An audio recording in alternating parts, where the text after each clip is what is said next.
చంద్రబాబు గారు ఇదివరకు చంద్రబాబు గారే చెప్పారు కదా సిఆర్డీఏ అనే నగరం అని. అవును. మరి సిఆర్డీఏ నగరం చేయట్లేదు కదా.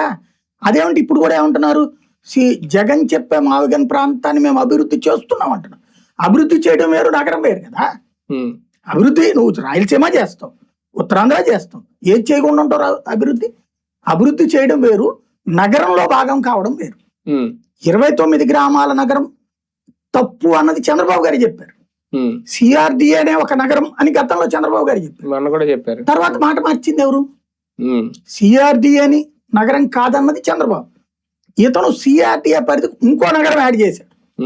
ఇద్దరిది సరిగ్గా మాట్లాడుకుంటే, అలా కాకుండా జగన్ దుర్మార్గుడు, చంద్రబాబు నాయుడు దుర్మార్గుడు అని మాట్లాడుకుంటే ఎవరి భాష. 2014 తర్వాత అంటే రాష్ట్ర విభజన తర్వాతే ఈయన అధికారంలోకి వచ్చిన, జగన్మోహన్ రెడ్డి గారి అధికారంలోకి వచ్చిన, ఓకే ముందు ఆయన అమరావతి అని చెప్పకపోయినా చంద్రబాబు గారు 2014 తర్వాత అమరావతి అక్కడ 30,000 ఎకరాల సేకరణ తర్వాత అది రాజధాని అనేది అర్థమైపోయింది. అప్పటి నుంచి చూసుకుంటే జగన్మోహన్ రెడ్డి గారి స్టాండ్ ఒక నిలకడగా కనిపించట్లేదు. 3 రాజధానులనో, లేదంటే మొన్నటి వరకు ఇదే అనో, మళ్ళీ ఇప్పుడు మావిగన్ అనో, లేదంటే పరిపాలన రాజధాని విశాఖ అక్కడ చేస్తానో ఒక స్టాండ్ మీద నిలబడలేకపోతున్నారు. ఎందుకు? వీళ్ళు కూడా అదే కదా, ఎవరికి స్టాండ్ లేదు. రాజధాని అమరావతి ఏర్పాటు అయిపోయిన తర్వాత టీడీపీ స్టాండ్ అర్థమైపోయింది కదా, ఇంకా అమరావతి కాదండి. ఏమని చెప్పాం, సెల్ఫ్ సఫిషియంట్ అన్నామని. అవును, మరి సెల్ఫ్ ఇప్పుడు అది